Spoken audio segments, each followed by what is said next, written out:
വീരന്റെ കഥ പറയാം. പടിഞ്ഞാറേ ദിക്കിൽ മലയുടെ അടിവാരത്ത് സുന്ദരമായൊരു കാടുണ്ടായിരുന്നു.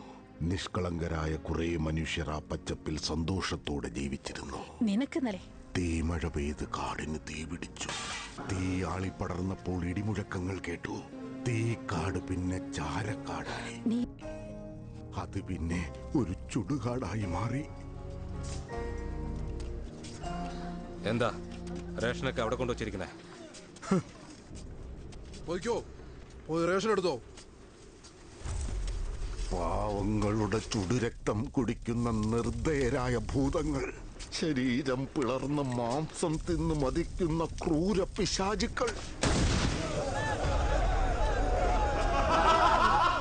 പാപാത്മാക്കളുടെ ശ്വാസം പോലും വലിച്ചെടുക്കുന്ന നരാധമന്മാർ, സ്വന്തം ശവമഞ്ചം സ്വയം ചുമന്ന് നടക്കുന്ന ശപിക്കപ്പെട്ട ജന്മങ്ങൾ, തലകുനിച്ച് തടിവിറച്ച് ഭിക്ഷയാചിക്കുന്ന മനുഷ്യക്കോലങ്ങൾ, സൃഷ്ടാവിൽ വിശ്വാസം നഷ്ടപ്പെട്ട നിർഭാഗ്യവാന്മാർ, വിശ്വാസം നഷ്ടപ്പെട്ട നിർഭാഗ്യവാന്മാർ.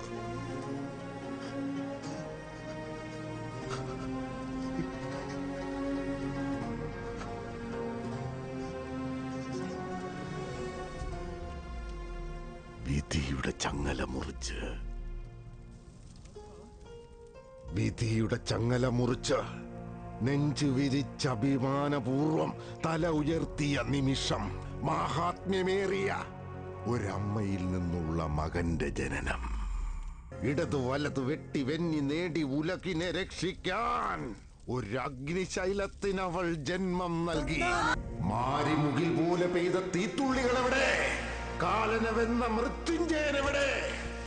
ഉലകത്തിൽ തുടിച്ച ശൈവതാളം പോലെ അശാന്തിയുടെ മേൽ ഇളങ്കാറ്റായി വീശിയ ശാന്തി മന്ത്രം പോലെ, ശനിശാപ ദുരിതം തീർക്കാൻ വന്ന അവതാര രൂപം പോലെ മണ്ണിനെ വിണ്ണാക്കാൻ വന്ന മഹാമാന്ത്രികനെവിടെ? വിധിയെ തോൽപ്പിക്കാൻ വന്ന വീരസാഹസികനെവിടെ? മരണത്തെ മുന്നിൽ കണ്ട കാലം കഴിഞ്ഞെന്ന് പറയാം.